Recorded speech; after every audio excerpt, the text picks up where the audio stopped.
Absolute Batman issue 13. And welcome back to the dissection table. Here we take all these video game trailers, comics, break them down bit by bit. I've been covering the Absolute Batman run since its very beginning, all the way back to issue 1, but if you need to get caught up on the previous issue, issue 12, you'll find that video and all the other ones right over here on my TikTok page. And here pretty soon I'm also going to be redoing the entire Batman playlist and making a dedicated playlist over on the YouTube channel, along with also dedicated playlists including the Absolute other characters, including Absolute Wonder Woman, and yes, she has an undead Pegasus, that's sick, and Absolute Superman, of course. That comes later though. Let's talk Absolute Batman issue 13. Right here, we're going to pick up exactly where the previous issue left off, where Catwoman basically tracked down Batman and Alfred Pennyworth, who's basically the super secret agent inspired by Metal Gear. He's kind of like Snake in the Absolute universe. Yeah, Catwoman actually found them. Batman, he's friendly, but he's a little hostile here. He's basically like, what are you doing here in my house? And Catwoman's like, well, your mother called me. She was worried and I was worried too. You have kind of been MIA for the past months, and, you know, Arkham experimented on you and everything. So, yeah, she's a little worried just as much as I am. If Catwoman was really that worried, though, and she actually does know about the Arkham facility, she could have, I don't know, tried to track down the actual Arkham facility and helped Batman escape when he needed help.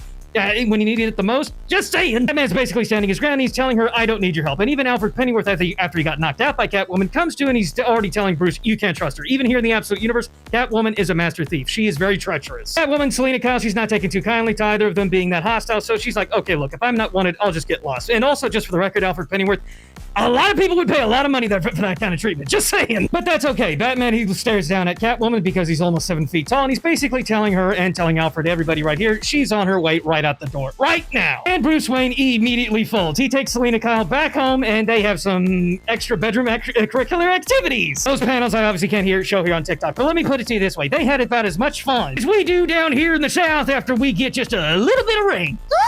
After a night of fun, and come the next morning, Bruce Wayne does not divulge any information about him. Everything he's gone through at the Arkham facility, why he has the seemingly, venomized transformation running throughout his veins on his back and everything, he doesn't share anything with her. Also, Selina doesn't divulge any kind of information about herself, about the fact that, she is seemingly a master thief, or why it appears that her helmet seems to incorporate the same type of technology used by Black Mask. That same technology was incorporated in the mask used by the bad guys called the Party Animals that were under the employment of Black Mask. Those masks, I'm calling it right now, those masks, the whole entire, thing about them, you put on the mask, you see how much cashola you get if you eliminate that target or that one. That's definitely going to be the premise of a Batman movie one day. Mark my words. But moving on, come the next morning, Bruce Wayne asks Selina Kyle out on a date. A date that takes them to this amusement park out here on this pier and everything, and specifically this whole entire date is for Batman Bruce Wayne to actually kind of rectify the mistake he made with the Red Hood gang. Now, the Red Hood gang this time around are just basically just vigilantes. That's just pure and simple, just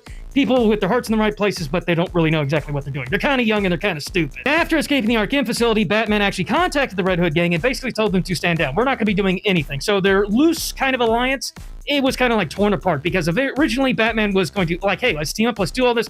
But then he survived everything at the Arkham facility. He was like, no, we're not going to be doing anything. Everybody stand down. So the alliance right here is kind of shaky at best, especially considering when they show up.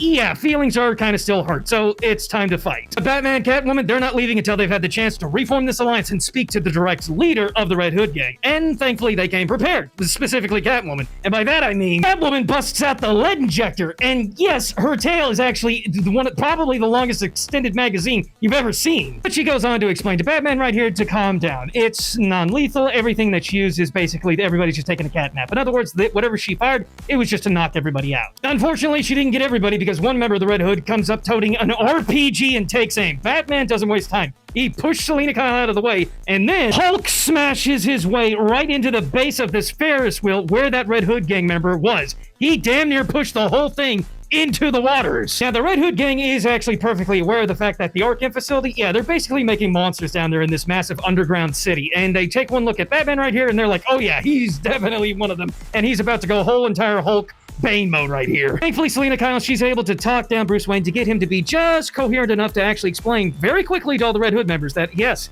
Arkham does exist. They nearly broke him, but he didn't. Now he's back. He's got his sanity in check, and he's going to take the fight to the Arkham facility. Their bosses, everyone. He's going to tear apart Arkham and stop all this madness, but he's going to need their help. That's when right here, the leader of the Red Hood gang pulls up, and guess who it is? Absolute Harley Quinn. I'm not going to speak too harshly, criticize the design too much, because this is absolute Harley Quinn as we see her right here. Chances are, though, she's probably going to go fully crazier, and her design is going to change drastically. But right now, her head is on right, and she's the leader of the Red Hood gang, and she does want to hear out Batman, especially now that he says he wants to take down the Arkham facility. Speaking of Arkham, we cut over there to see that Bane, his whole entire transformation, the wonders done with the Venom, has pushed his body to the absolute brink. This is Bane at his peak, his prime, and Dr. Arkham herself is kind of impressed that he's actually survived this. It's really stunning. And while that's great and all, Bane just can't wait to get back out there and track down Batman, because the sooner he can drag Batman back to the Arkham facility, he can effectively become the replacement of Bane himself. And the sooner that happens, Bane can get out of his employment, his services, him definitely referencing the Joker. And Dr. Arkham even asked him, do you really think he's going to let you go? And Bane's like, well, he has to. I'm not too sure about that, buddy. As Joker did actually just become an official member of the Justice League in the Absolute Universe. The Justice League actually being, well, the bad guys. But anyway, cutting over to this other doctor trying to get Arkham's attention, this doctor tells her, you're probably going to want to take a look at this. As a known Gotham criminal has effectively hijacked the news channel stations, and he basically tells the reporter to shut up, because this guy has something to say. Now, Bruce goes on this beautiful monologue, basically confirming to all the people of Gotham City that, yes, the leaders, the people who you trust, the people you empower, they've kind of betrayed you and sold you out, because Gotham's been doing all this terrible stuff, including even experimenting on its own citizens. But the big thing he says in this him hijacking the news station is him calling out Bane to a challenge. Him against Bane tomorrow at midnight at the old Veterans Arena. If Bane wins, he gets to take Batman back to Arkham and turn him into whatever it is they want him for. But obviously that's not going to happen. And more importantly, Bruce made sure to roll out the red carpet, inviting all of Gotham to come to the old Veterans Arena to watch this throwdown. And just in case anybody was wondering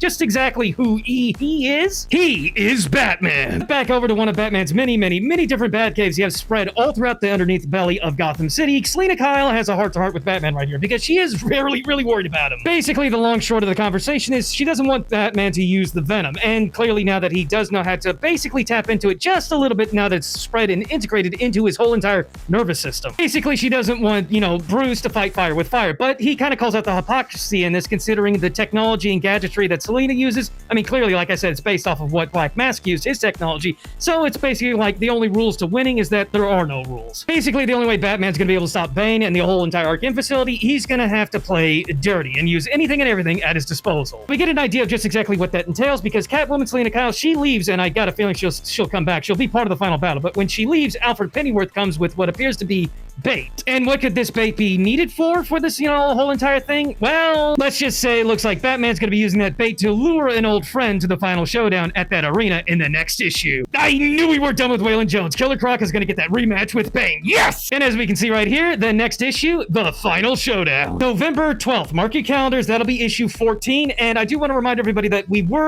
I was really hoping for that we would see our Absolute Scarecrow. He was already teased, and I thought we were going to be getting him here in issue 13, but we didn't. So it looks like instead we'll be getting him next month, issue 14. At least I hope so anyway. He was teased, like I said, and I was really hoping he was going to be here in October, but he wasn't. I'm just...